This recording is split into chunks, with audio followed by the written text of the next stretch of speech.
네, 감사합니다. 오늘 저희가 예담교회에서 예배를 드리게 되었는데요. 어제까지 교회 철거를 잘 마쳤습니다. 기도해 주시고 여러분이 함께해 주신 덕분에 어제 철거를 다 마쳤고요. 이제 거기 갈 일은 없네요. 네. 잘 이별을 했고 우리가 2주 정도 또 새로운 곳을 다듬고 또 만들고 꾸미기 위해서 이곳에서 예배를 드리게 되었습니다. 예담교회를 허락해 주시고 또 이 공간을 내어주신 예담교회 목사님과 또 모든 성도님들께 깊은 감사의 마음을 전합니다.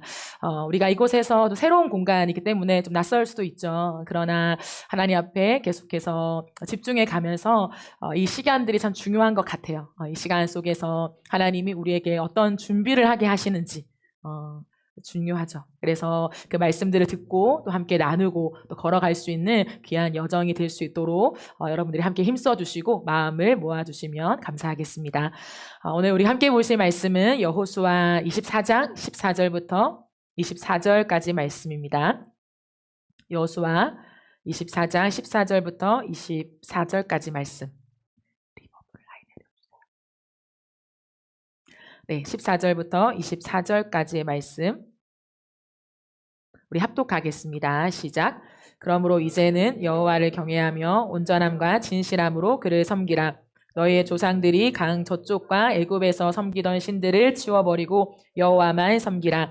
만일 여호와를 섬기는 것이 너희에게 좋지 않게 보이거든 너희 조상들이 강 저쪽에서 섬기던 신들이든지 또는 너희가 거주하는 땅에 있는 아모리 족속의 신들이든지 너희가 섬길 자를 오늘 택하라. 오직 나와 내 집은 여호와를 섬기겠노라 하니 백성이 대답하여 이르되 우리가 결탄코 여호와를 버리고 다른 신들을 섬기기를 하지 아니하오리니 이는 우리 하나님 여호와께서 친히 우리와 우리 조상들을 인도하여 애굽 땅 종되었던 집에서 올라오게 하시고 우리 목전에서 그 큰 이적들을 행하시고 우리가 행한 모든 길과 우리가 지난 모든 백성들 중에서 우리를 보호하셨음이며 여호와께서 또 모든 백성들과 이 땅에 거주하던 아모리 족속을 우리 앞에서 쫓아내셨습니다.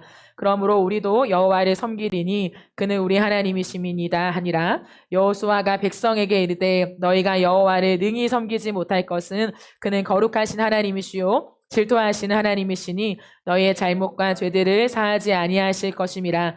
만일 너희가 여호와를 버리고 이방 신들을 섬기면 너희에게 복을 내리신 후에라도 돌이켜 너희에게 재앙을 내리시고 너희를 멸하시리라 하니 백성이 여호수아에게 말하되 아니니이다 우리가 여호와를 섬기겠나이다 하는지라. 여호수아가 백성에게 이르되 너희가 여호와를 택하고 그를 섬기리라 하였으니 스스로 증인이 되었느니라 하니 그들이 이르되 우리가 증인이 되었나이다 하더라. 여호수아가 이르되 그러면 이제 너희 중에 있는 이방 신들을 치워버리고 너희의 마음을 이스라엘의 하나님 여호와께로 향하라 하니 백성이 여호수아에게 말하되 우리 하나님 여호와를 우리가 섬기고 그의 목소리를 우리가 청종하리이다 하는지라. 아멘. 네, 오늘은 진격하신 하나님 시리즈 마지막 시간입니다. 오늘은 예배자는 선교사로 산다라고 하는 제목으로 함께 말씀을 나누겠습니다. 우리 함께 제목을 읽어보시죠. 시작.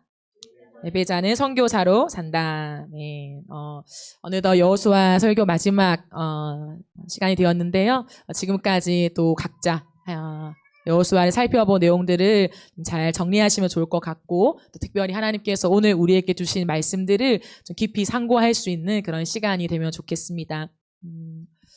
우리가 세상 속을 살아갈 때 하나님만 섬기는 것이 잘 안 되죠. 잘 되십니까?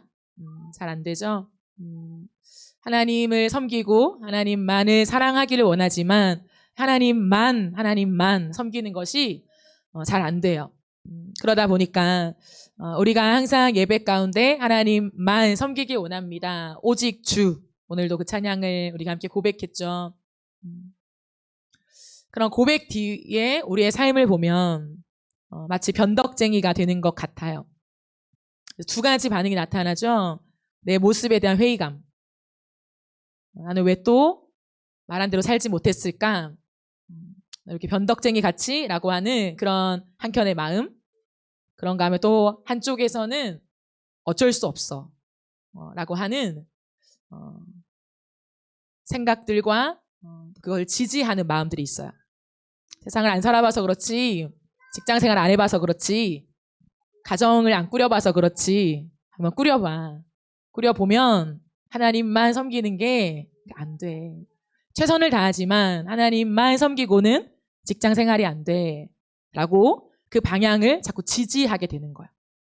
그래서 그쪽으로 사람들을 모으고, 그래 맞아, 노력은 하지만 그렇게는 살 수 없어 라고 하는 것들을 자꾸 확인하게 만들죠.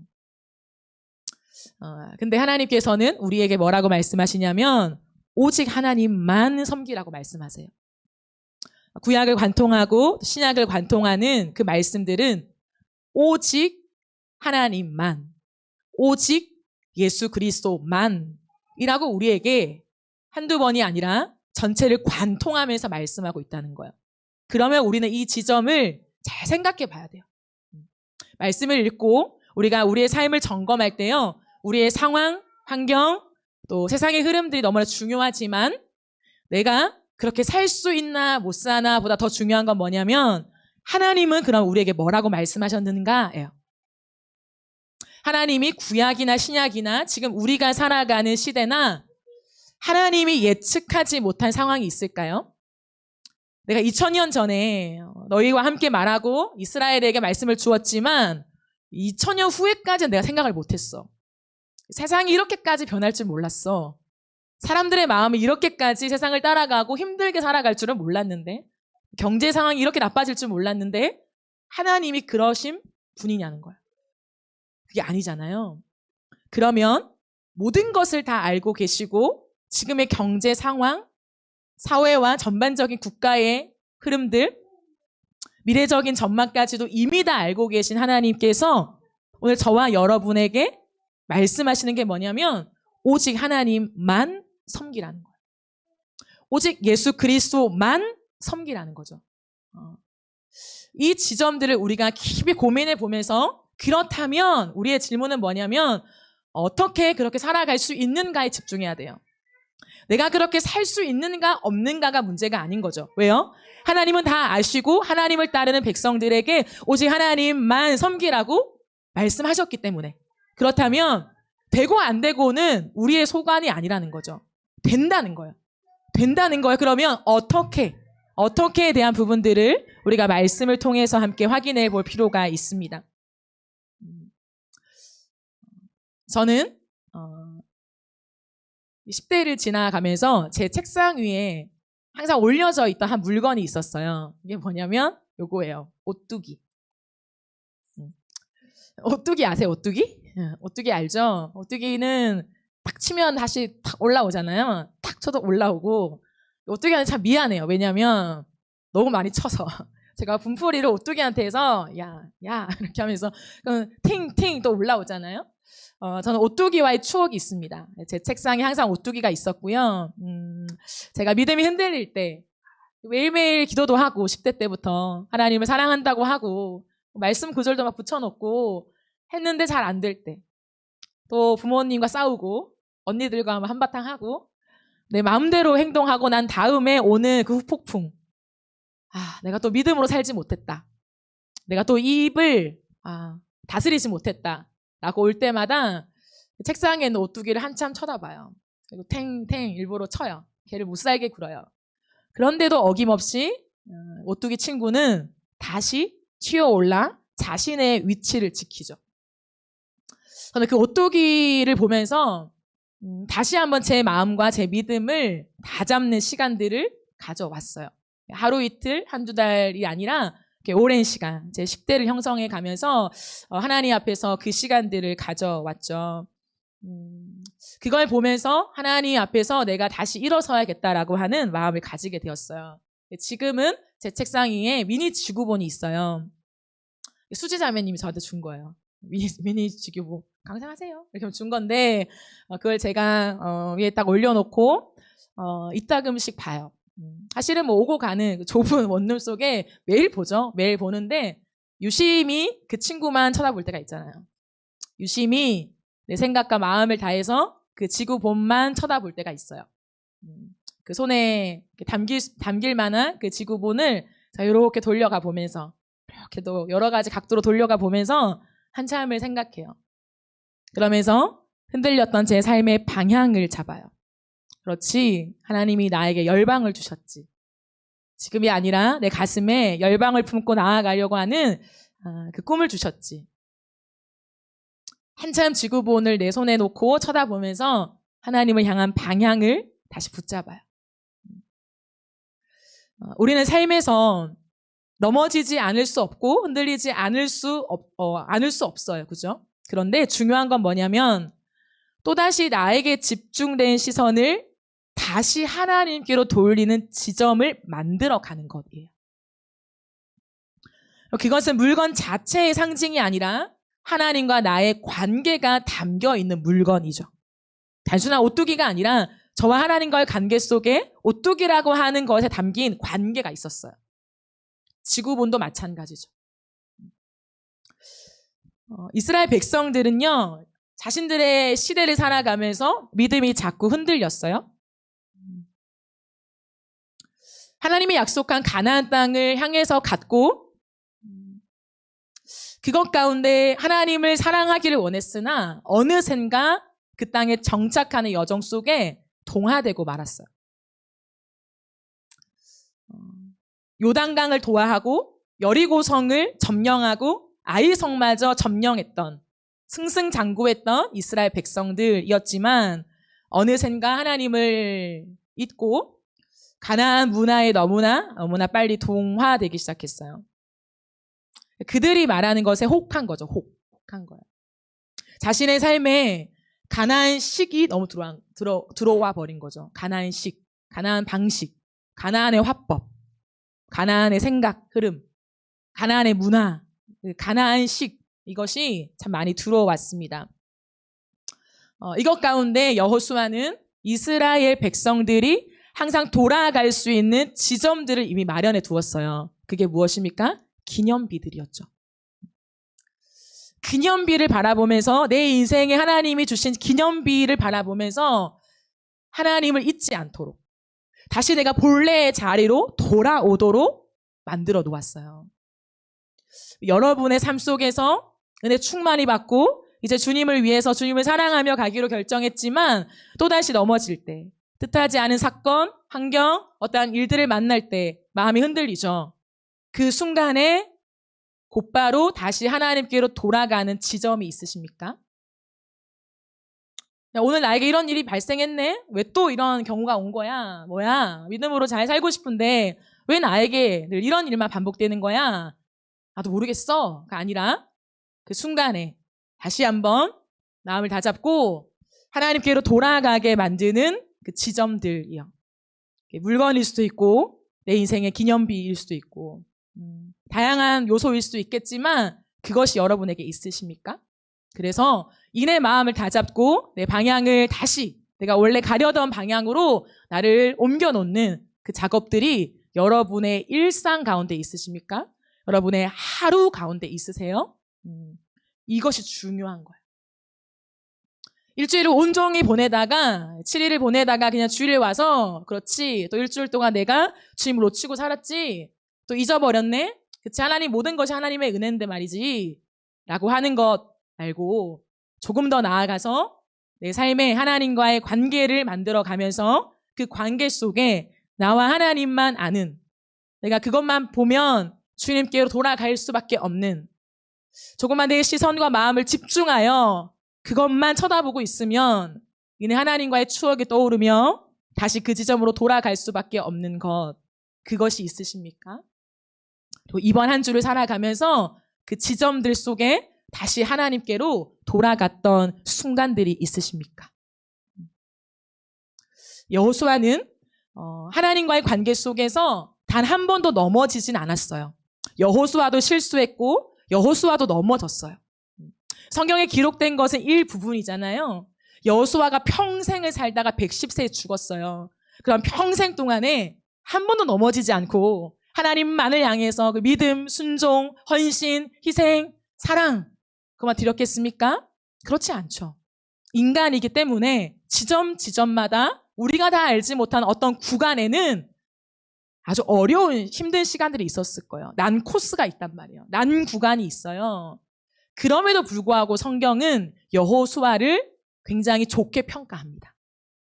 많은 기록을 할 수 있지만 여호수아가 하나님 보시기에 기뻐했던 기록들을 아주 많은 분량에 담아내고 있어요. 그렇다면 하나님이 여호수아 인생을 종합해 봤을 때에 기쁘셨다는 거죠. 그리고 그 모습이 성경에 기록된 여호수아의 모습이 여호수아의 삶의 주축이 되었던 것이라는 것을 우리에게 보여주고 있습니다. 오늘 본문 속에서 여호수아는 나이가 많아 죽음을 앞두고 있죠. 그때 여호수아는 마지막 유언과 같은 말을 남겨요. 여호수아는 이스라엘 백성들과 같은 시대에 같은 땅에 살면서도 가나안에 동화되지 않았던 사람이었어요. 다른 시대가 아니에요. 다른 땅에 살았던 인생이 아닙니다. 분명히 같이 광야를 지나 가나안으로 들어왔고 가나안에 같이 정착했고 같은 걸 보고 같은 걸 먹고 같은 걸 느끼면서 살아갔어요. 그런데 이스라엘 백성들과 다르게 여호수아는 세상의 가나안식에 동화되지 않았다는 거예요. 그는 어떤 상황 속에서도 하나님 앞에 살았던 예배자였어요. 그렇다면 어떻게 여호수아는 하나님만 예배하는 예배자로 살 수 있었을까요? 여호수아의 삶을 통해서 오늘 우리도 더 이상 세상에 동화되지 않고 하나님을 향해 나아가는, 하나님을 예배하는 그러한 순전한 예배자로 세워지기를 주님의 이름으로 축복합니다. 세상에 동화되지 않는 예배자로 사는 비결 첫 번째는 경외하는 태도였어요. 따라해 보실까요? 경외하는 태도. 14절을 함께 읽겠습니다. 시작. 그러므로 이제는 여호와를 경외하며 온전함과 진실함으로 그를 섬기라.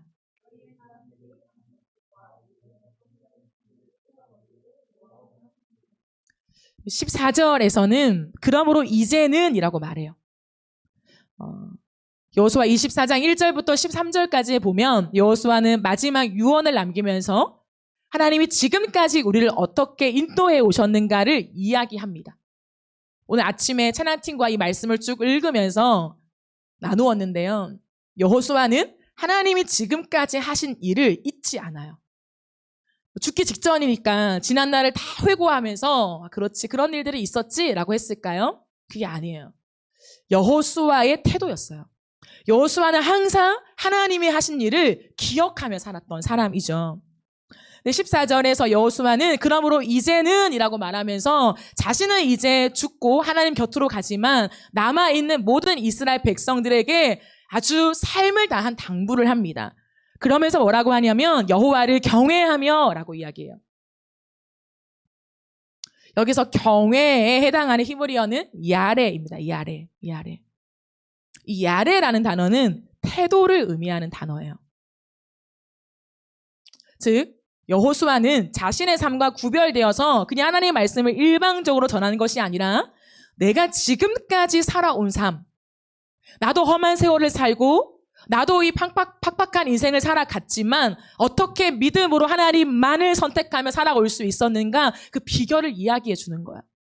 그리고 다시 한번 그들과 다짐하면서 나는 떠나가지만 너희들은 하나님만 섬기는 그 삶을 반드시 지속해야 한다. 라고 하는 것을 말해주고 있죠. 여기서 경외라고 하는 야레라고 하는 뜻은요. 어떤 상황에서도 하나님을 가장 높이고자 하는 태도를 의미합니다. 어떤 상황에서도 이게 중요해요, 여러분.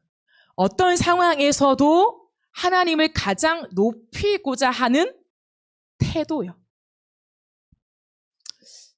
그러므로 여호수아는 나의 위치가 언제나 하나님 아래에 있었어요.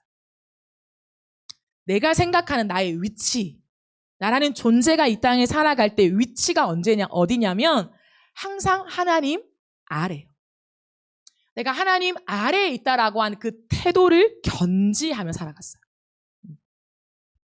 그렇기 때문에 마치 나밖에 없는 것처럼 말하고 행동하지 않아요. 여호수아의 삶의 모습들, 태도들을 보면요. 나밖에 없는 것처럼 행동하고 말하지 않고요. 언제나 하나님 아래 내 위치가 있음을 인지하고 있어요. 내가 누구인가? 하나님 아래에 있는 사람, 하나님 아래에 거하는 사람이라고 하는 인지가 있었다고요. 그러기에 여러분, 예배자는 상황의 영향보다 하나님께 영향을 훨씬 더 많이 받는 사람들이에요. 상황의 영향이 우리를 치고 들어오죠. 상황의 영향을 받지 않은 사람은 없습니다. 사람들의 말, 행동, 어떤 사건, 상황 다 영향을 받죠. 그런데 예배자는 그 영향보다 하나님께 더 많은 영향을 받는 사람들이죠. 여호수아가 자신의 인생을 살아오면서 어떻게 상황의 영향보다 하나님께 더 영향을 많이 받을 수 있었을까요? 가나안 땅에 들어온 것만 쳐도 그 가나안 땅에 살아가는 모든 시간 속에 얼마나 많은 일들이 있었냐고요. 얼마나 위기감과 책임의식과 내가 무언가를 해결해야 되는 그렇게 현실에서 나에게 요구되어지는 것들이 얼마나 많았냐고요. 근데 어떻게 여호수아는 그러한 상황 속에 오늘 우리처럼 책임감에 휩쓸리고 내가 무언가를 해줘야 되는 게 휩쓸리고 사람들의 말에 휩쓸리고 내 감정에 휩쓸리는 것이 아니라 하나님 앞에서의 이 태도를 견지할 수 있었을까? 언제나 하나님 아래에 있다라고 한 이 태도를 왜 놓지 않았을까? 이유가 있겠죠. 여호수아가 항상 그 태도를 견지하기 위해 돌아갔던 것이 뭐냐면 군대 대장을 만났던 그때였어요. 마치 저에게 오뚜기처럼, 마치 저에게 그 미니 쥐구번처럼 내 삶에 여러 가지 나를 복잡하게 하는 일들이 많지만 항상 여호수아는 그 순간 어디 앞에 서냐면 여호수아 5장 앞에 서는 거예요. 내가 군대 대장을 만났던 그 순간, 그럼 직접 만났잖아요. 여호수아만 만난 거잖아요. 모든 백성들이 같이 만난 게 아니라 여호수아에게 찾아오신 하나님, 하나님과의 관계였어요. 그때 여호수아가 어떻게 합니까? 진짜 발에 신발을 벗었단 말이에요. 하나님과의 그 추억의 관계들, 그 지점이 있었습니다. 여호수아는요, 하나님 앞에서 신을 벗었던 때를 잊지 않아요. 과거의 사건으로 보관하지 않습니다. 사진첩에 저장해 두는 것이 아니었어요. 그때 그런 일이 있었었지. 하나님이 나를 찾아오셔서 내 인생에 신을 벗고 엎드렸던 그 시간들이 있었었지. 내가 그때를 잊고 살았네. 이런 차원이 아닌 거예요. 여호수아는 인생의 일상의 지점마다 얼른 그 자리에 돌아가요. 1년을 회고하면서 그때 그랬었었지, 내가 또 잊었네, 이렇게 회고한 게 아니었어요. 일상의 지점마다 다시 그때로 돌아가서 그래, 맞아, 내가 신을 벗었지. 내 위에 하나님이 계시고 난 하나님 아래에 있는 존재지. 여기로 돌아왔기 때문에 다시 예배자로 하나님 앞에서 그 태도를 견지할 수 있었다는 거죠. 그러므로 여러분, 이게 여호수아의 기본 태도예요. 그러면 저와 여러분의 기본 태도는 무엇입니까? 하나님 앞에서의 기본 태도.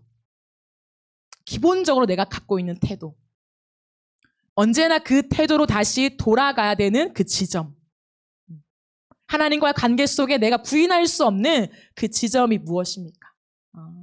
그걸 자꾸 생각해야 돼요. 인생에 내가 오늘 하나님을 잊고 내 마음대로 행동했어요. 내 마음대로 말해버렸어요. 근데 다시 오늘 밤 그 지점으로 돌아가야 한다는 거예요. 일주일 뒤에, 한 달 뒤에, 1년 뒤에 돌아가는 게 아니라 아차 하고 다시 돌아와서 아하의 순간을 만들어야 된다고요, 여러분. 그럼 아차 했잖아요. 아차 하고 넘어져요. 근데 아차로 끝나면 안 된다는 거예요. 아차, 나 놓쳤네?가 아니라 다시 이 지점으로 돌아와서 아하, 내가 그런 삶을 살아야 됐지. 아하, 내가 그렇게 가야 하지. 아하, 내 방향은 여기지. 라고 하는 아하의 지점을 다시 만들어야 된다고요. 그래서 여러분, 하나님 아래로 돌아갈 수 있는 삶이 되어야 합니다. 언제나. 그래야 다시 여리고성이 건축되지 않아요.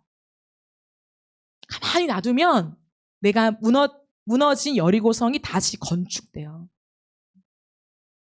하나님이 이스라엘 백성들에게 뭐라고 했습니까? 여리고성이 와르르 무너질 때 절대로 여리고성을 다시 건축하지 마라. 분명히 말했어요. 여리고성을 건축할 때 아들들이 죽을 것이다 라고 말했어요. 우리의 인생 가운데 그래, 나는 이제 내가 죽었어, 예수님으로만 살 거야, 난 주님밖에 없어, 그렇게 호언장담할 수 없다는 거예요. 어느샌가 다시 내 여리고성이 올라와요. 쌓여져요. 견고해져요. 생긴단 말이에요. 그것이 생기지 않기 위해서는 뭘 해야 돼요? 일상에 계속해서 하나님 아래에 내가 있다라고 하는 지점을 확인하는 그 시간들이 필요한 것입니다. 그런가 하면 세상에 동화되지 않는 예배자로 사는 비결 두 번째는 온전한 상태예요. 첫 번째는 뭐였습니까? 경외하는 태도. 내 기본적인 태도. 두 번째는 온전한 상태예요. 14절 다시 보면 그러므로 이제는 여호와를 경외하며 온전함과 진실함으로 그를 섬기라. 온전함이라고 여호수아는 이야기하고 있어요. 여호수아가 살았던 삶의 상태였어요. 그가 지향했던 내 존재의 상태.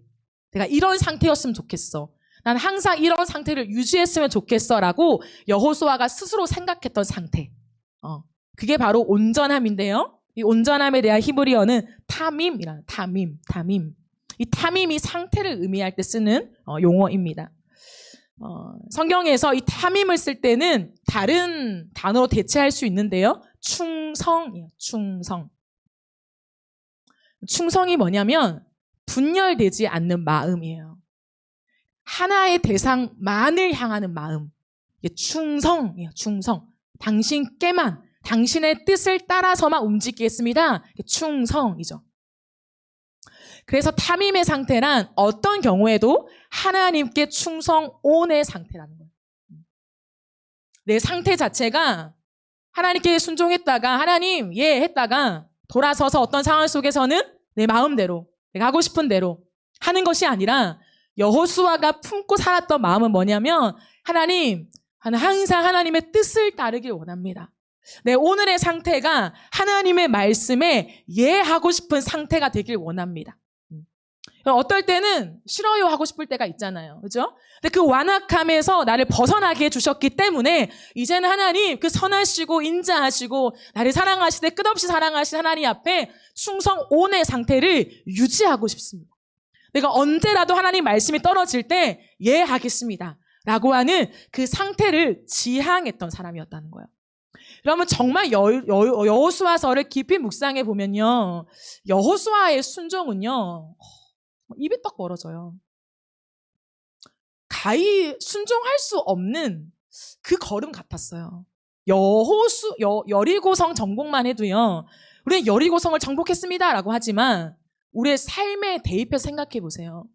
내 생각으로는 도저히 안 되는, 세상 사람들도 불가능하다라고 말하는 그 지점을 가능하다라고 말하면서 내 모든 삶을 실른다? 불가능하죠.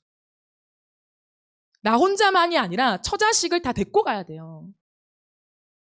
나만 고생하고 실패하는 게 아니라 내 모든 가족들도 함께 다 죽을 수도 있는 상황이란 말이에요. 근데 여호수아는 다 데리고 가요. 순종을 선택한단 말이에요. 보통 일이 아니에요. 그래서 하루아침에 그냥 하나님이 갑자기 찾아오셔서 여호수아야, 여리고 점령해, 고 라고 말해서 된 것이 아니라 여호수아가 항상 마음에 품고 있었던 나의 지향점, 내가 원하는 상태. 나는 항상 이런 상태이고 싶어요. 내가 오늘도 무너졌지만 나는 이런 상태를 유지하고 싶어요 라고 원했던 그 상태가 하나님께 충성이었다. 충성.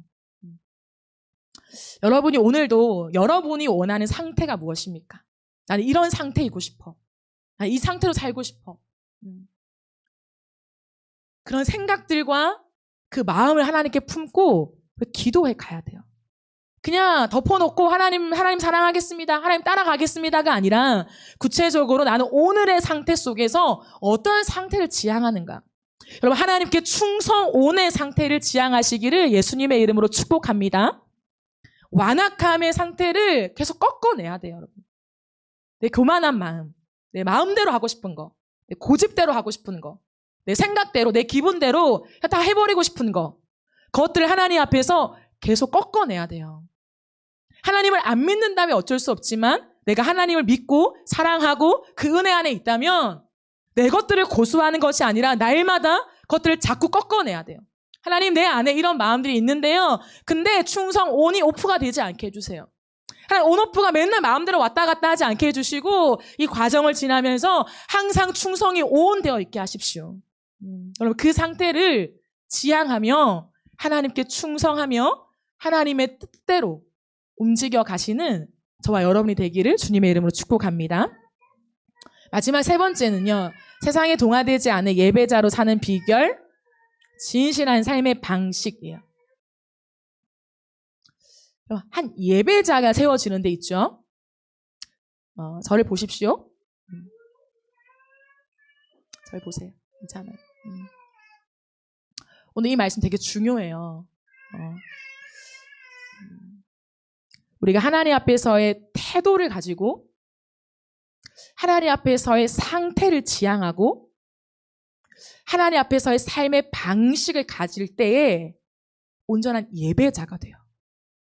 예배자는 단순히 내 삶에서 찬양 많이 듣는 거, 찬양을 얼마나 많이 듣는가, 성경을 얼마나 많이 읽는가, 내가 얼마나 내 주변에 하나님 믿는 사람들이 많은가 측면이 아니에요. 여러분. 예배자가 될 수 있다는 것은 그렇게 가벼운 문제가 아닙니다. 예배자로 만들어져 가야 돼요. 내가 예배자가 되어져 가야 한다는 거예요. 그러니까 과정이 있다는 거예요. 어느 날 갑자기 너는 예배자야, 예배자가 되어지는 게 아니라 하나님 앞에서 그 과정들을 충실하게 지나가야 한단 말이에요. 그것은 내 존재와 직결돼요. 내 생각, 내 마음, 내 상태, 삶의 방식이 바뀌지 않으면 아무리 예배자가 되고 싶어요, 주님만 예배하고 싶어요 라고 해도 삶의 어떤 상황에 찬양은 부를 수 있지만 예배자로 내 존재가 바뀌어지기는 어렵습니다. 그러므로 하나님 앞에서 우리가 방식을 바꾸는 게 중요한데요. 이 방식은 뭐냐면 진실함이에요, 여러분. 14절에서 여호수아가 진실함으로 그를 섬겨라 라고 할 때에 진실이라고 한 단어는 에메트라고 한다. 에메트. 이것은 뭐냐면 하나님의 신실함을 이야기할 때 나오는 단어입니다. 하나님이 왜 신실하세요? 하나님이 왜 신실하십니까? 우리는 왜 하나님이 신실하십니다 라고 표현해요? 그 신실하다는 뜻이 뭡니까? 한결같음인데요. 그 한결같음은 말한 것대로 행동하시기 때문이죠. 하나님의 약속대로 이행하시기 때문이죠. 말과 행동이 일치하기 때문이라는 거예요.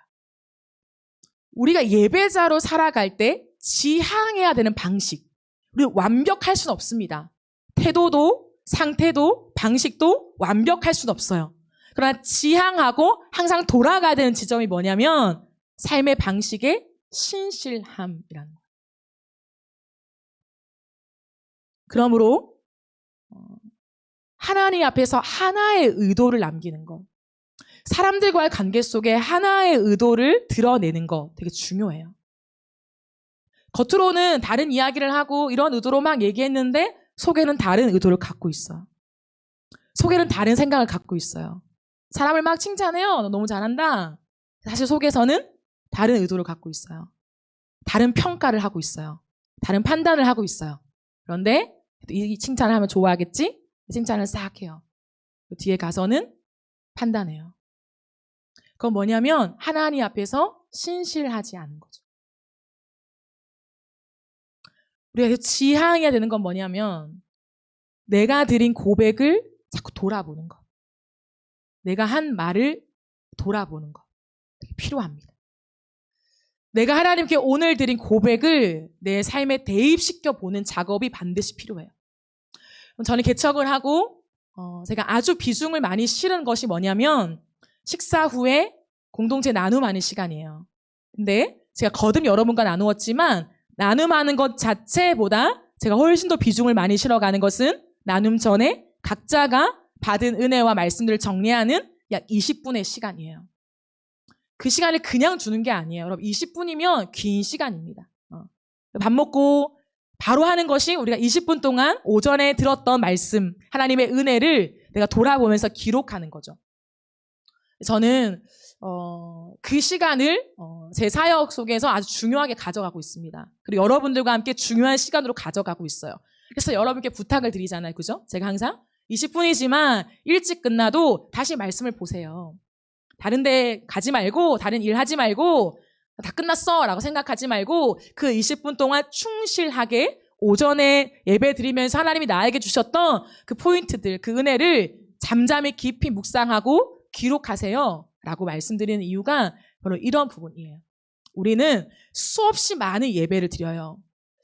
일주일에도 여러분들의 유튜브 속에서 많은 찬양, 누군가의 멘트, 설교 아주 많이 들으시잖아요. 데이터가 아주 많이 쌓여 있어요. 그런데 내가 듣고 조금이라도 반응한 대로 사는가? 이 부분들에 대한 점검이 아주 약해요. 내가 오늘 감정과 내 마음을 다해 주님 앞에 고백을 했습니다. 진실한 고백이 맞아요. 예배 가운데 온 힘을 다해 고백했습니다. 그런데요, 돌아서서 그 고백과 내 삶을 대입시켜가는 작업은 많이 하지 않아요. 어제 내가 하나님께 받고 일주일 동안 살겠습니다 고백했던 거, 내 삶의 태도와 내 상태를 바꾸겠습니다라고 했던 것이 하루가 되지 않아서 무용지물이 돼버려요. 다 무산돼버려요. 그러고 우리는 우리의 연약함 뒤에 숨죠. 너무 원했지만 제가 연약해서 그래요. 제가 죄인이라서 그래요. 이 습관이 반복되어지면요, 우리의 삶에서 신실한 예배자가 되어지는 것에 자꾸 멀어져 가요. 그러므로 여러분, 하나님 앞에 나와서 우리가 예배드리고 찬양하고 기도했던 나의 고백들을 잘 점검해 보세요. 그리고 내가 진짜 그 고백대로 이번 한 주를 살아가고 있는지, 그 부분에 대한 나눔이 필요합니다. 저는 그래도 우리 교회가 건강하고 감사하게 생각하는 지점이 그 부분이에요. 주일날 우리가 말씀을 듣고 나눴죠? 그리고 나서 토요일은 찬양팀들이 모여서 아침에 1시간에서 1시간 반 정도 일주일간 살았던 삶을 나누잖아요. 그러면서 들은 말씀대로 내가 어떻게 살았는지, 대입해 보니까 어떤 일들이 있었는지 각자만 경험할 수 있는 나의 일상이라고 하는 시간 속에 그 말씀을 자꾸 대입하는 시간들을 가지잖아요. 그러다 보면 눈이 생겨요. 이 말씀인데 이 상황이 됐네? 자연스럽게 연결이 돼요. 그러면서 그 상황을 만날 때 하나님의 말씀이 떠오르죠. 이것은 내가 잘나서가 아니라 내가 유능하거나 신비한 어떤 은혜가 있어서 그런 게 아니라 이 작업의 반복이기 때문이에요. 우리가 계속 들은 말씀을 적어보고 생각을 충실하게 해보고 일주일 동안 살아왔을 때 살아온 이야기들을 옆 사람과 나누어 보고 내가 어떻게 살았지? 어떠한 사건이 있었었지? 그 일상 속에 나는 어떻게 반응했지? 뭘 깨달았지? 이걸요, 매주 하고 있잖아요. 매주. 되게 큰 거예요, 여러분. 그래서 아마 여러분들에게 어느 정도 자연스러우실걸요? 작은 사건에서도 하나님의 뜻이 빠르게 대입되면서 내가 이랬네? 내가 저랬네? 이러면 안 됐는데 내가 또 넘어졌네? 아니면 내가 이건 좀 잘 반응했네? 이러한 하나님과의 관계가 좀 원활해지게 되는 거죠. 그러므로 여러분, 하나님 앞에서 계속해서 신실한 방식을 고수해 가야 돼요. 내 삶에 살아가는 방식이 결과 중심, 성과 중심이 아니라 이 과정 속에 계속해서 내가 말과 행동이 일치하고 있는가, 하나님의 말씀을 내 삶에 자꾸 대입시키고 있는가, 어떤 상황 속에 내가 어떻게 반응하고 있는지를 대입시켜 가야 돼요. 이 반응이 지금 내 고백과 일치하는가? 비슷하게 지금 가고 있는 게 맞나? 아니, 너무 동떨어져 있는 건 아닌가? 이것에 대한 치열한 점검들이 필요합니다. 그래야 어느 순간 조금 자연스러워져요. 어느 순간 나도 모르게 그 상황 속에 이 생각을 하고 있는 거죠. 그러므로 여러분, 예배자는 그냥 되는 것이 아니라 하나님 앞에서의 태도, 상태, 방식이 계속해서 준비되고 훈련되어질 때에 세워지는 거예요. 그러면 어떤 일이 일어나냐? 예배자로서 내가 성장하고 만들어지고 세워지는 과정 속에 삶이 심플해져요. 나도 모르는 사이에 내 삶이 심플해집니다. 자연스러운 반응이에요, 여러분.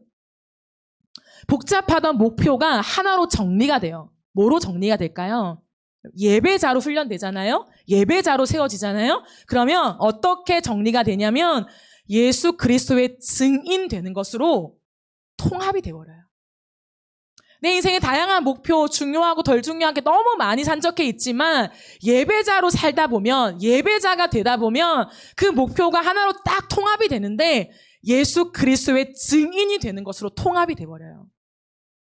그것이 어떤 삶입니까? 선교사의 삶이에요.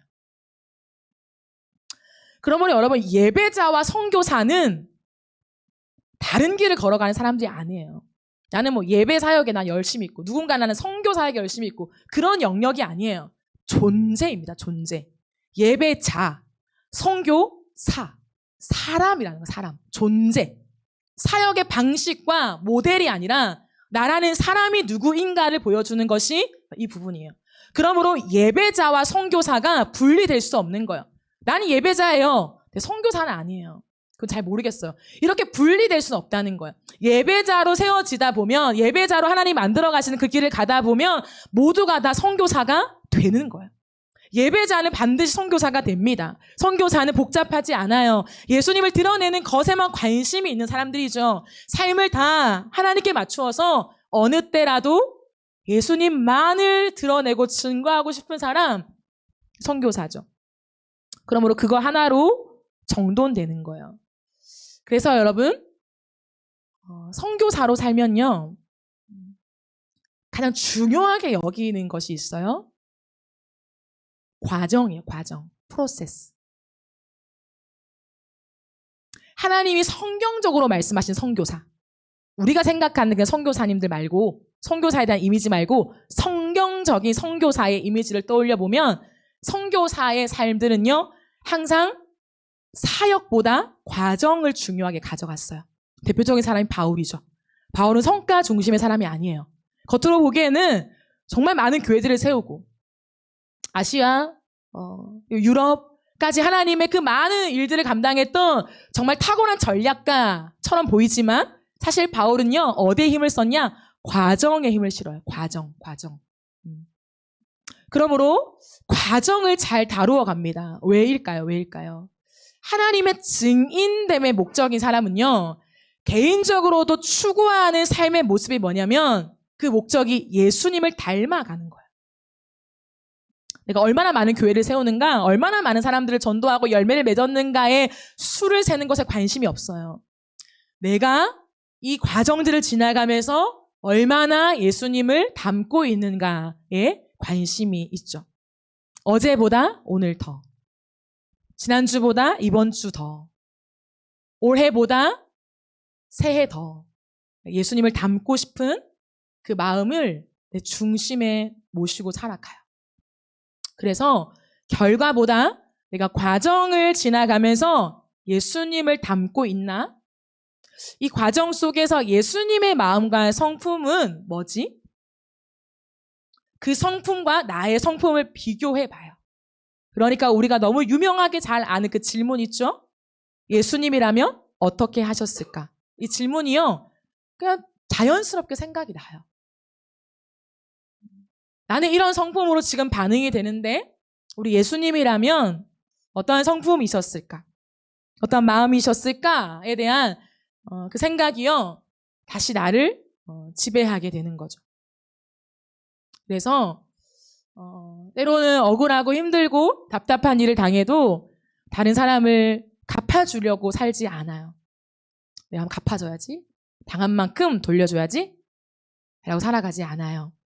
주님 앞에서 내가 여전히 바라보고 지향했던 그 태도를 견지하는 거예요. 견지.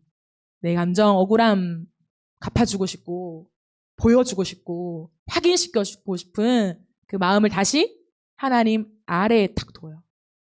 하나님보다 탁 올라서서 내 마음대로 해주고 싶은, 되갚아주고 싶은 마음이 아니라 하나님 아래로 다시 가져와서 내가 어떻게 주님 앞에 살기로 결단했었지? 내가 어떻게 주님 앞에 살기로 고백했었지? 그 고백을 생각하면서 다시 마음을 추스리고 본래의 자리로 가지고 와서 그 마음으로 선택하고 걸어가게 되는 거예요. 쉽지 않은 부분이죠. 하지만 그럴 때, 이런 삶을 살아갈 때 세상이 우리를 주목해요. 그때에만 드디어 세상이 우리를 주목합니다. 우리의 재능과 대단한 능력 때문에 사람들이 우리를 주목하는 게 아니에요. 잘 인생을 살아가면서 점검해 보세요.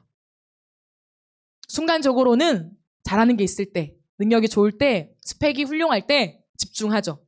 외모가 깔끔하고 뭔가 멋있어 보일 때 사람들은 주목해요. 네, 이내 뭐 할까요? 비교하며 질투해요.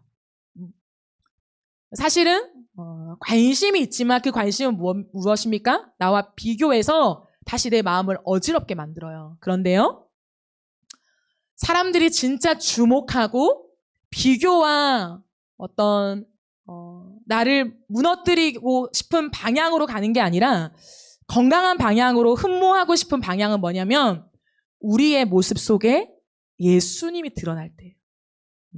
그때 사람들은 다름을 발견하면서 뭐야, 나는 왜 저걸 못 가졌지?가 아니라 닮고 싶다, 배우고 싶다, 나도 저렇게 살고 싶다 라고 하는 흠모하는 마음을 가지게 돼요. 왜일까요, 여러분? 왜 세상 사람들은 사실은 우리의 능력이 아니라 예수님을 닮은 인격에 반응할까요? 왜 그 길로 관심을 가지고 삶을 다해 따라가고 싶은 마음까지 들까요? 그 예수님의 성품은 세상에는 없는 것이기 때문이에요. 세상에서 호의를 베풀고 친절하게 대할 수 있습니다. 탁월한 능력을 나눠주며 살 수 있어요. 그런데 어디까지나 나에게 손해가 되지 않는 선에서, 그 사람과 내가 관계가 좋은 선 안에서 후하게 베풀죠. 참죠. 양보하죠. 내 것들을 희생하죠. 그런데요, 그 이상은 못 가는 거예요. 근데 예수님은 그 이상을 가시죠. 예수님이 이 땅을 살아가는데 자기가 높아지는 게 관심이 없었어요. 우리가 지난주 목요일 날 오병이어 사건을 살펴봤죠.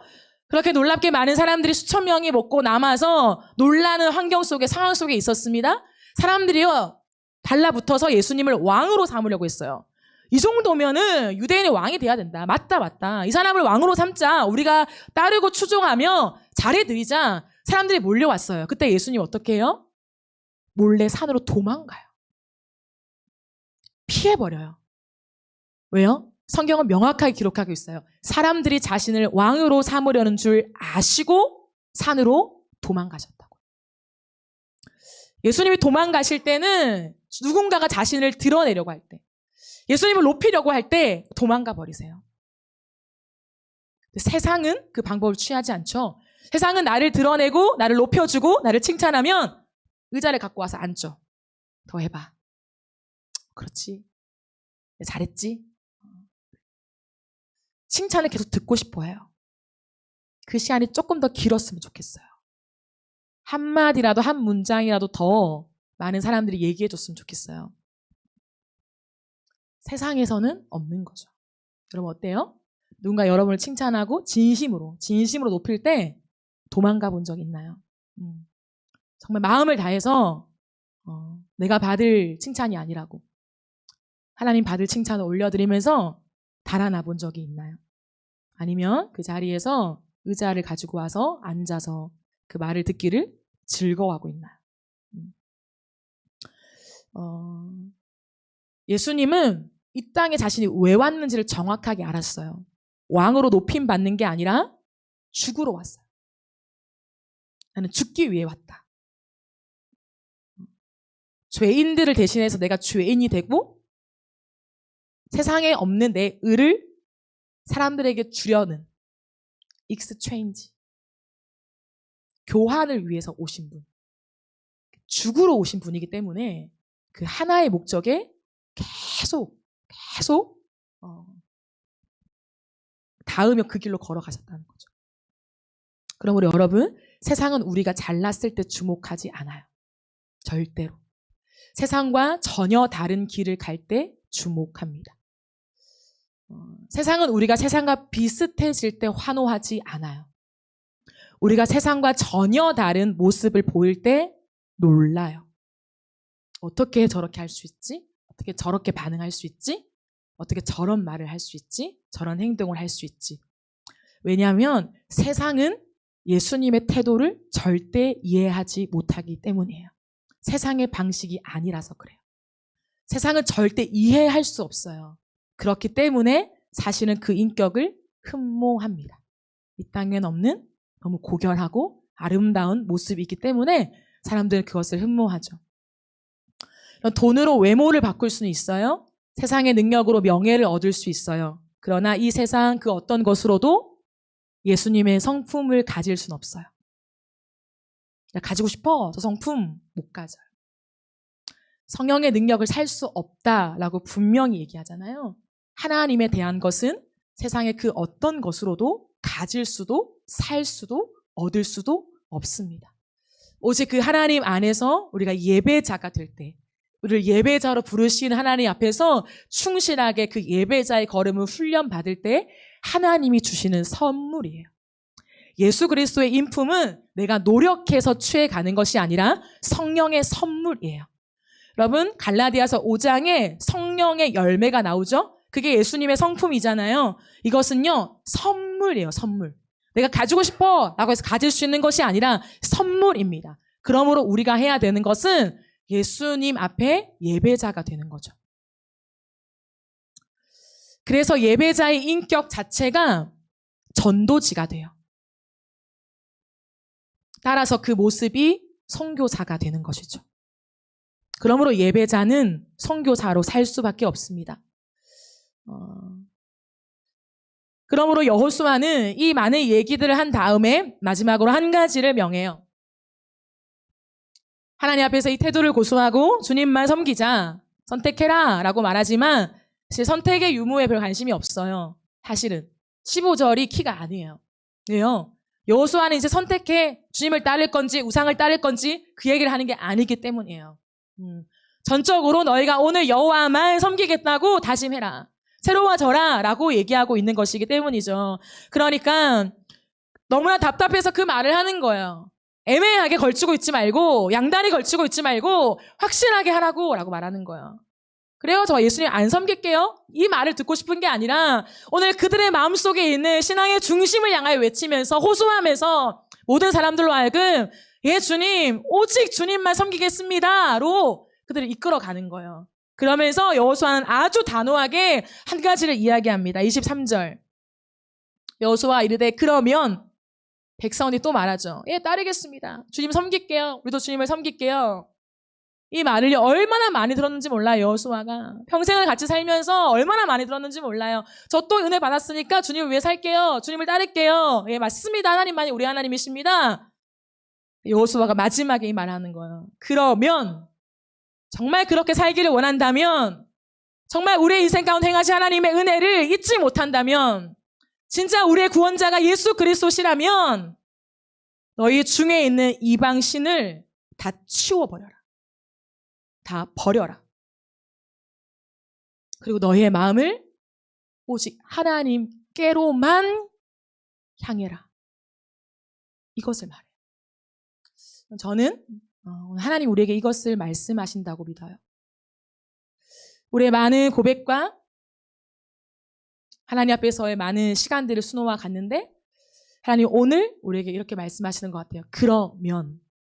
그렇다면 정말 주님만을 위해서 예배자라는 정체성을 가지고 살기를 원한다면 그렇다면 너희에게 있는 이방 신들을 다 치워버려라. 내 생각, 삶, 마음속에 있는 그 우상을 다 치워버려라. 우리 안에 들어와 있는 가나안식의 생각이 무엇입니까? 가나안식, 세상 방식의 화법, 생각 방법, 선택의 영역들. 세상 방식과 가치, 말투, 목적이 여러분 안에 침투해 와 있는 부분들을 다 치워버리십시오. 하나님 앞에 치워버리라고요. 다 갖다 버리래요. 버리고 또 버리고 또 버리라고 하십니다. 우리 교회는 이사를 가요. 그럼 이사할 때 사람들은 모든 집을 정리하죠. 모든 구석구석에 있는 짐까지 싹 다 꺼내요. 안 꺼내는 짐이 단 하나도 없습니다. 평소에는 놔두죠. 구석에 처박혀 있는 게 뭔지도 모른 채 놔둬요. 근데 이사할 때만큼은 싹 다 꺼내요. 싹 다 꺼내서 뭐가 필요한지, 필요 없는지, 우리가 다음 집에 이사 갈 때 이게 사용되어질 건지, 나에게 유익한 건지, 아니면 쓰레기가 될 건지를 다 분리하는 작업들을 합니다. 그리고 불필요한 것들을 다 버리죠. 그게 현명한 거예요. 그죠? 불필요한 걸 가져가지 않습니다.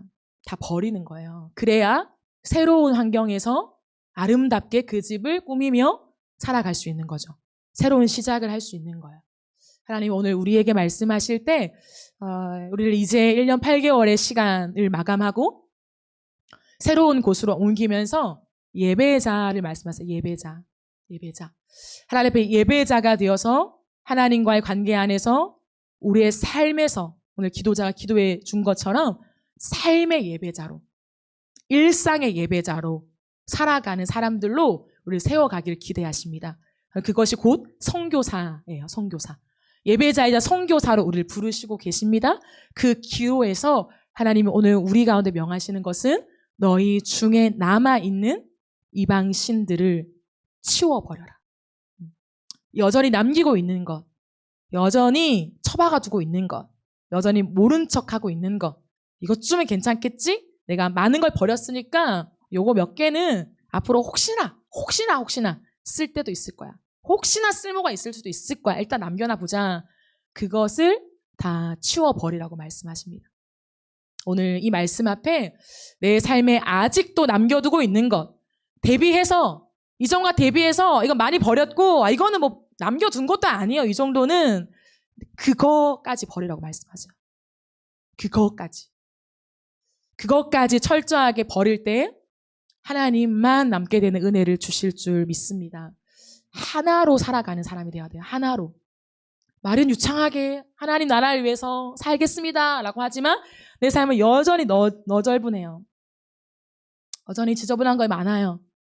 그러면서 깨끗하게 살기 원한다고. 뭔가 말이 안 맞잖아요. 깨끗함을 추구하는 사람들은요, 날마다 방을 청소해요. 날마다 치워요. 불필요한 걸 버려요. 우리 은솔 눈사님 보세요. 진짜 깨끗하잖아요. 아이를 키우면서 집이 깨끗해요. 왜 깨끗할까요? 매일 치우기 때문에. 매일도 아니에요. 매 타임마다 치워. 매 타임마다. 밥 먹고 설거지를 쌓아둔 적이 없는 사람이에요. 그렇게 살아가기 때문에 집의 청결함이 지금까지 유지되는 거예요. 매일 청결하게 살아가는 삶의 태도, 그것이 우리의 삶을 하나님 앞에 건강하게 만들어 놓습니다. 바라기는 오늘 이 말씀을 우리 교회를 향한, 우리 각자에게 향한 하나님의 음성으로 들으면서 여전히 남기고 있는 우리 안에 있는 세상 방식, 이 정도는 있어야 세상을 살아가지라고 남겨놓고 있는 모든 것들을 치워버리고 단 하나님만을 향한 예배자로 세워지기를 갈망하는 저와 여러분이 되기를 주님의 이름으로 축복합니다. 우리 이 시간 함께 찬양하고 기도하는 시간을 가집시다.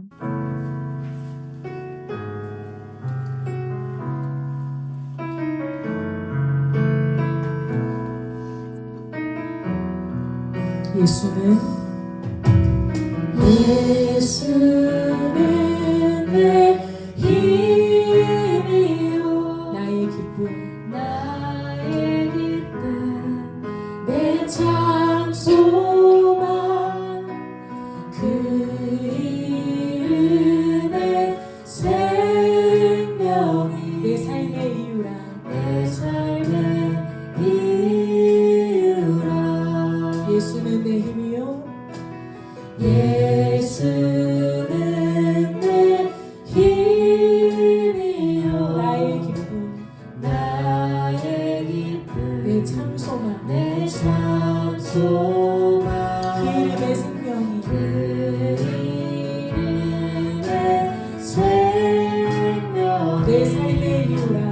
내 삶의 이유라 오직 주만 따라갑니다. 오직 주만 따라갑니다.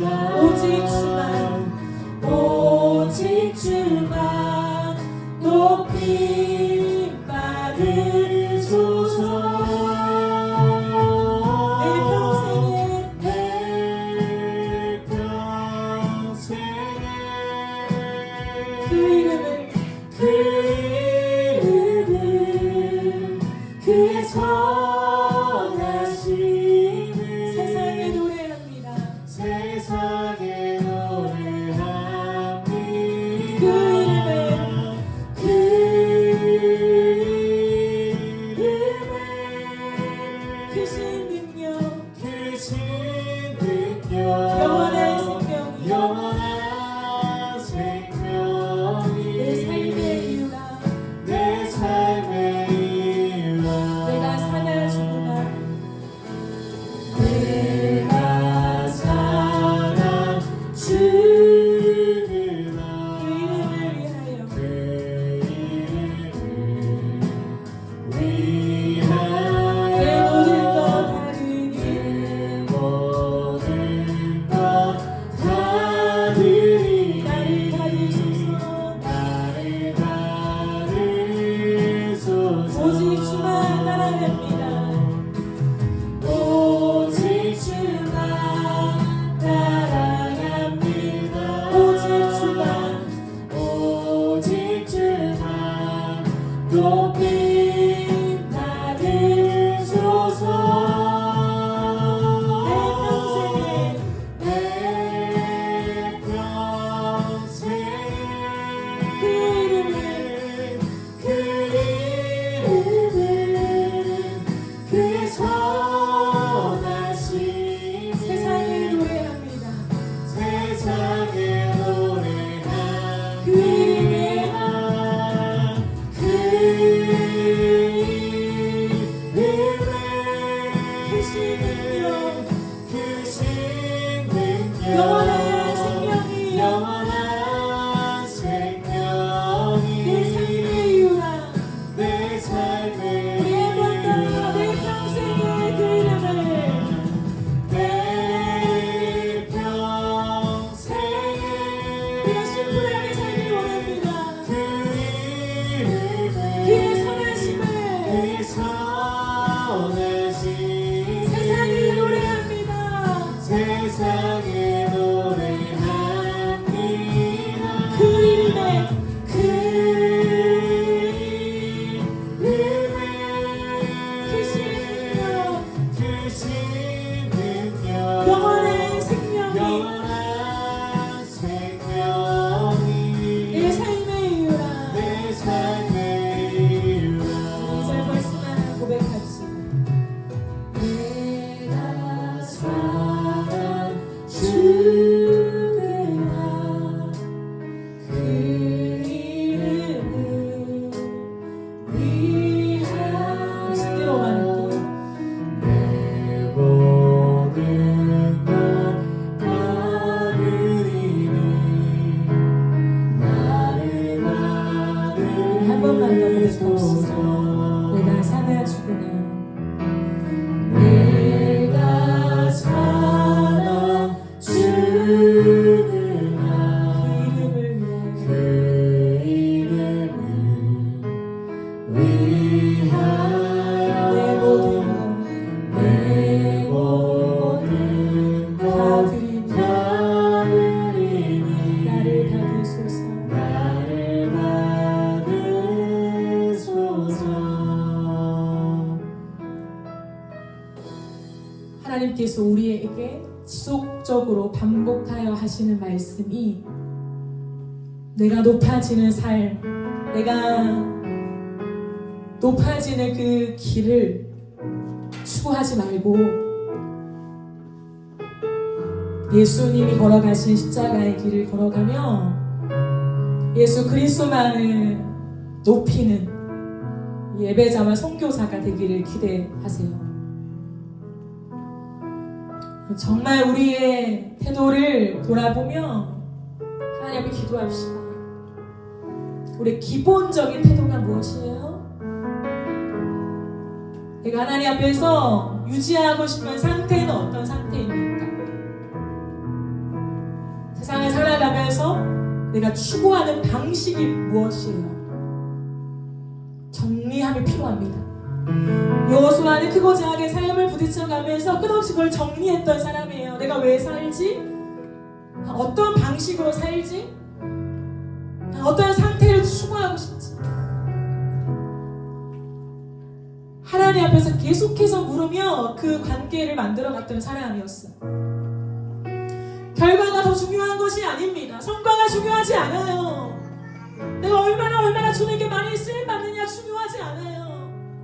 내 안에 그리스도를 닮은 모습이 있는가, 세상이 흉내낼 수도 없는 그리스도의 인격이 있는가, 대갚아주고 싶고 내 억울함을 다 풀고 싶은 그 길은 세상에 널려 있어요.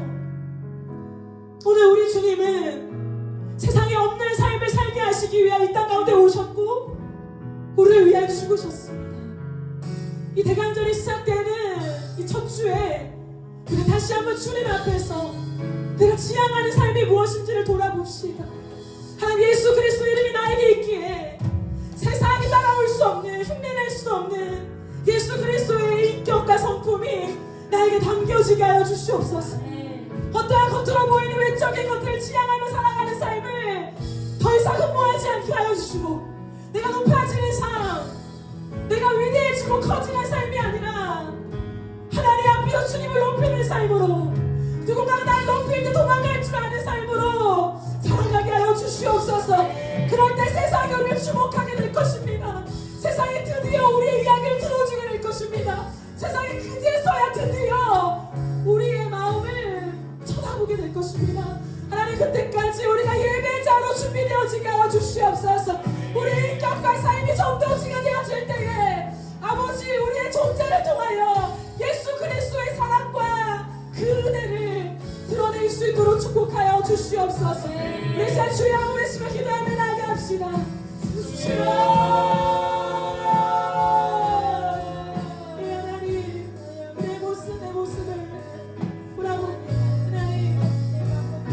높아지고 싶은 마음, 끝없이 칭찬받고 싶은 마음, 손해보고 싶지 않은 마음, 내가 잘 못했다고 말 듣고 싶지 않은 마음, 그 마음으로는 우리가 주님을 따라갈 수가 없습니다. 내가 중요하게 걸려있는 상태로는 주의 길을 따라갈 수가 없습니다. 그 억울함, 오직 공격, 하지 않은 것을 했다고 말하는 그의 모함 속에서도 예수님은 결론에 힘을 쓰지 않으셨습니다. 결론하기 위하여, 나를 증명하기 위해 살지 않으셨고 오직 십자가의 길을 걸어가기 위해 사셨습니다. 죽기 위해 살아가셨습니다. 오늘 우리의 마음이 너무나 높아져 있지 않습니까? 하나님 우리의 마음을 하나님 앞에 엎드려 자세를 낮추고, 나의 기본 세팅 자체가 하나님을 높이는 것이 되길 원합니다. 나는 하나님 아래에 있습니다. 내가 하나님과 버금가거나 그 위에 설 수 없는 자리임을 기억하게 해주시고, 하나님 아래에 내 자리가 있음을 알고 그 자리를 사모하게 하여 주시옵소서. 그 자리를 좋아하게 하여 주시옵소서. 그 자리에서 하나님에게 나아가게 하십시오. 하나님 우리의 인생 가운데 십자가의 길을 따라가며 예수 그리스도의 인품을 받기를 원합니다. 내 능력과 대단한 성과의 사람들을 주목하는 것 같지만, 나의 외모, 나의 어떤 삶의 수준, 내 사람들을 환호하는 것 같지만, 아니요, 결국 사람들은 이 땅에 없는 것, 그 어떤 것으로 가질 수 없는 예수 그리스도의 성품과 그 사랑에 사람들은 엎드립니다. 우리의 마음이 끌려하는 하나님, 우리의 삶이 전도지가 되게 해주시고, 교회 다닙니다라고 하는 말이나 우리가 내미는 전도지만이 아니라 우리의 삶이, 우리의 선택이 전도지가 되게 하여 주십시오.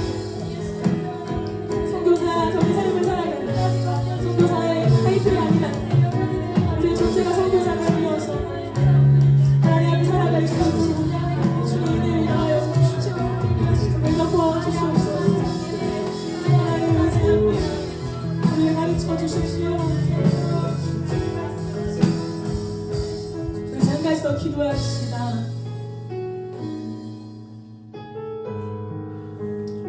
부담스러운 말이 될 수 있죠. 나의 우상을 치우라니. 듣기 좋은 소리가 아닌 말들이 참 많이 우리에게 들려지죠. 근데 여러분, 하나님이 우리에게 우상을 치우라고 말씀해 주셔서 감사한 것 같아요. 이 정도면 겉으로 보이게 신앙생활 잘하고 하나님 잘 섬기고 누구보다 개척교회 안에서 헌신하고 잘하잖아요.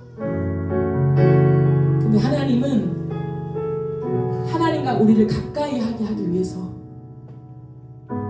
가까이 할 수 없는 것들을 치우라고 말씀하십니다. 그 우상이 남아있는 한 우리 여전히 오직이 아닌 또 한의 길을 걸어가면서 하나님과 멀어질 수밖에 없어요. 하나님께 향한 고백이 쌓여가면 쌓여갈수록 회의감이 들 것이며 믿음으로 살아갈 수 없다라고 하는 이 말을 확인받고 싶어 할 것이며 누구도 나처럼 살 수 없다라고 말하게 될 것입니다. 그 안에 사람들의 이해를 받을 수 있을지 몰라도 하나님의 임재는 없어요. 그러기에 여러분, 우리가 이 시간 하나님 앞에 진실하게 기도합시다. 주님, 내가 오직 하나님만을 섬기길 원합니다. 나와 내 집이, 내 자녀가 오직 하나님만 섬기길 원합니다. 그러기에 하나님, 오늘 우리 안에 남아있는 우상을 치워버리겠습니다.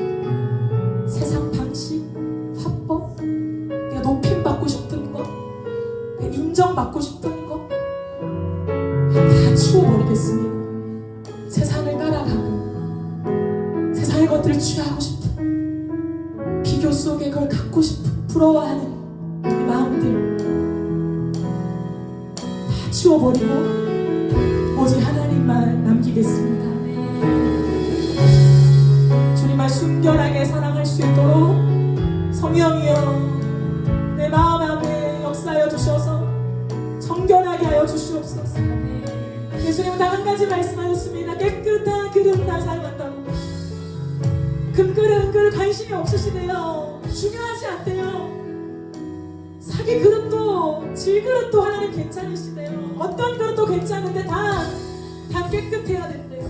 이제 기도하며 나아갈 때 주님, 우리는 은그릇 아닙니다. 금그릇 아닙니다.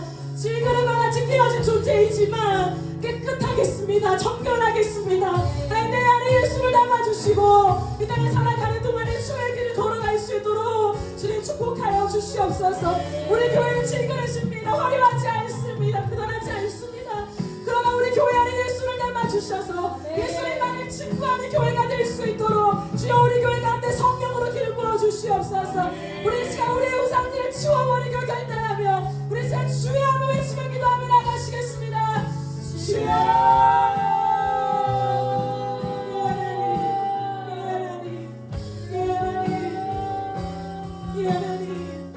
우리가 하나님을 가까이 하고 하나님을 위해 삶을 원한다는 고백하지만 여전히 우리 안에 하나님보다 사랑하거나 비슷하게 생각하는 우리의 것들이 여전히 남아있지 않습니다. 하나님의 말씀보다 더 우리를 점령하고 있는 것들, 우리 안에 여전히 이 정도는 괜찮겠지라고 생각하는 세상의 방식들, 그 모든 것들을 하나님 안에서 치워버리기 원합니다. 우리 안에 깊은 행의 영을 부어주시고 나의 의를 높이고 얼마큼 잘 살고 있는지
모든